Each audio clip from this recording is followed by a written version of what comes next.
Why did politics have to make things so difficult? If a man and a woman wanted to get together, why shouldn't they?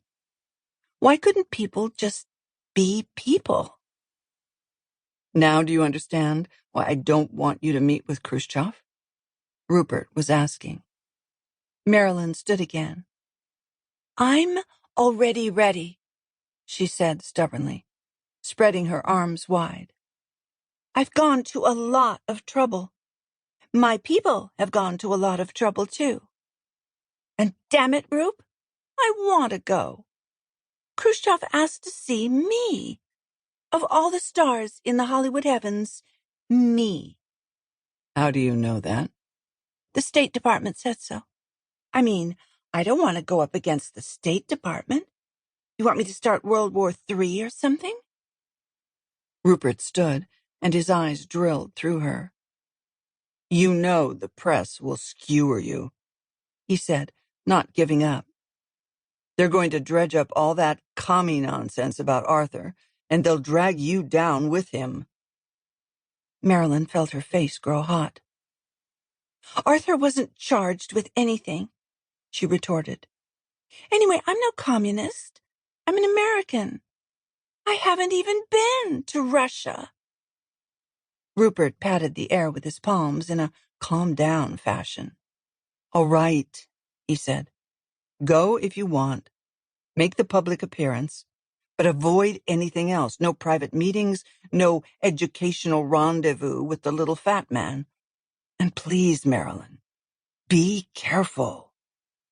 The heat had left her face, and a warmth for Rupert had taken its place. I will, Rupe, she said. I promise. He put his hands on her shoulders, smiling, his eyes sad. You know, no matter what happens, how much or how little we might see each other, that I care about you very much, that I'm your friend, always will be. Marilyn nodded, swallowing, touched by his concern. Rupert? She took one of his hands. Yes, my dear. I'm sorry I haven't called you. He shook his head, shrugged. We've both been busy, he said. It was so goddamn sweet of him to let her off the hook so easily. Let's stay in touch, she said. Let's. He gave her a tender smile. Now, go knock 'em dead, Miss Monroe.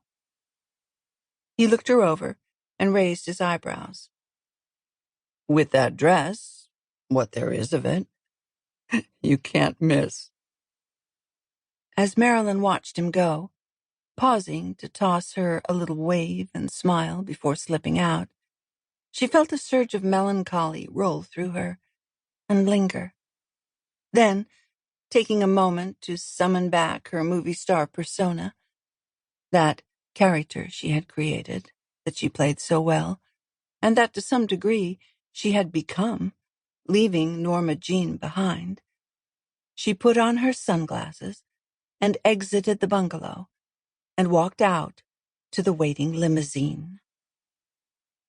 In a remote corner of Los Angeles International Airport, from the yawning mouth of a North American aviation hangar, Jack Harrigan, his mental and emotional state a mix of detachment, concern, and fatigue, watched as an Air Force 707 landed in the heat-shimmering distance.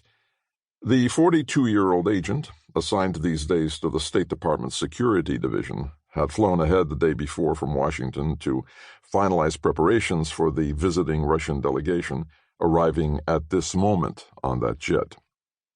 At 6'2", Harrigan had a shaggy, rugged handsomeness.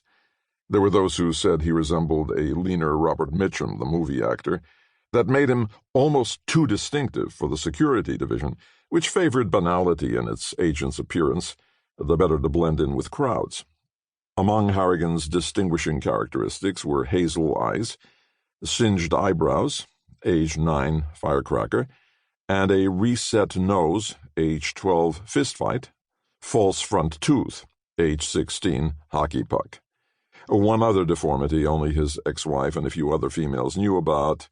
A fistful-sized chunk of his left buttock was missing, age 25, German mortar. A sorry excuse for a welcoming committee had gathered at the hangar to wait quietly for the premier of Russia and the 60-some entourage accompanying him.